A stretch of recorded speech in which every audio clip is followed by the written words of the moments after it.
Hello, hi everybody. Welcome to my channel. Today I am going to show how to prepare సొరకాయ దప్పడం అండి. దీనికి కావాల్సిన items చెప్తానండి. ముందుగా పసుపు, హాఫ్ స్పూన్ పసుపు, తిరమాత దినుసులు 1 టీ స్పూను, అలాగే చింతపండు 20 గ్రామ్స్ అండి, బెల్లం 40 గ్రామ్స్, అలాగే హాఫ్ టీ స్పూన్ జీలకర్ర, అలాగే 4 ఎల్లుల్లిపాయ రెబ్బలు, అలాగే 1 ఉల్లిపాయ ఇలా కోసుకోవాలండి. దీన్ని సన్నగా కొయ్యకూడదు. పచ్చిమిరకాయలు కూడా ఇలా కోసుకోవాలి. చాలా బాగుంటుంది అన్నమాట కూర. నేను పసుపు ఉప్పు వేసి సొరకాయ ముక్కల్ని ఒక గ్లాస్ మంచినీళ్ళు పోసి, ఈ గ్లాసు నీళ్ళు పోసానండి. గ్లాసు నీళ్ళు పోసి చక్కగా ఉడకబెడుతున్నానండి. పసుపు ఉప్పు వేసి ఉడకబెట్టాను. ఉడకబెట్టి సైడ్లో మనం తిరమాత దినుసులు మొత్తం వేసుకోవచ్చు. వేసుకొని ఇప్పుడు ఏం చేయాలంటే 15 మినిట్స్ ఉడికిందండి. ఇది ఉడికిపోయింది చక్కగా. ఇప్పుడు చింతపండు పులుసు పోయాలండి. మనం చింతపండు పులుసు ఒక గిన్నెలో 1 గ్లాసు తీసుకోండి. మీరు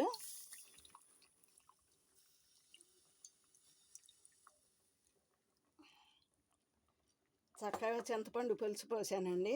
చింతపండు పులుసు పోసినాక కాసేపు ఒక 5 మినిట్స్ మరగాలండి. ఇది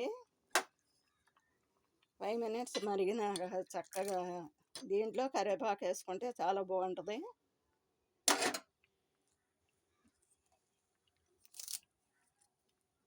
కరివేపాకు వేసేసానండి. ఇప్పుడు కాసేపు మరగాలండి. దీన్ని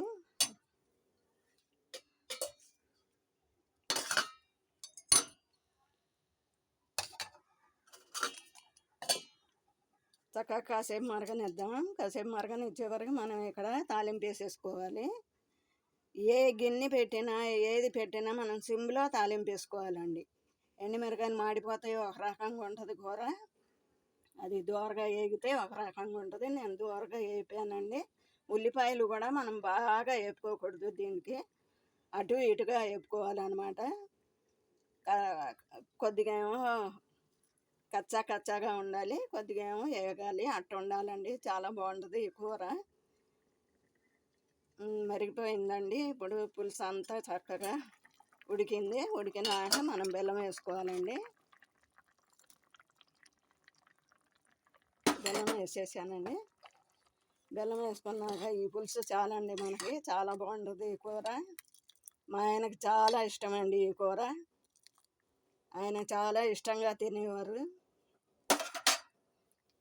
ఇప్పుడు ఈ కూర మనము తినవచ్చు, పిల్లలకి పెట్టవచ్చు, పెద్దవాళ్ళకి పెట్టవచ్చు. సలవ అన్నమాట, సలవ చేస్తుంది. అయితే ఇప్పుడు కాదు, ఎండాకాలం అయితే ఇంకా బాగుంటుంది. కాకపోతే సొరకాయలు దొరికేది ఈ టైమే కదండి. సొరకాయలో చాలా పౌష్టికాలు ఉంటాయండి. అలాగే ఉల్లిపాయల్లో దినుసులో మనం వేసిన ప్రతి దానికి చాలా పౌష్టికాలు ఉంటాయి. అది ఇట్ట మరిగినాక ఇంకా మీకు కావాలంటే ఇంకా చెక్క పెట్టుకోండి. నేనైతే ఇట్లాగే తింటాం మేము, బాగుంటుంది. ఇంకా మనం మరిగించుకున్నాం అనుకోండి, కిందకి వెళ్ళిపోతుంది పులుసు అంతా, ఒక రకంగా ఉంటుంది. అందుకే ఈ టైప్లో మనం చేసుకుంటే చాలా బాగుంటుంది. ఇవన్నీ రెడీమేడ్స్ అనమాట. మీరు చూసారు కదా, విధానం కూడా నేను ఇవాళ చూపించాను. సరే, ఇప్పుడు తాలింపు వేసుకోవాలండి.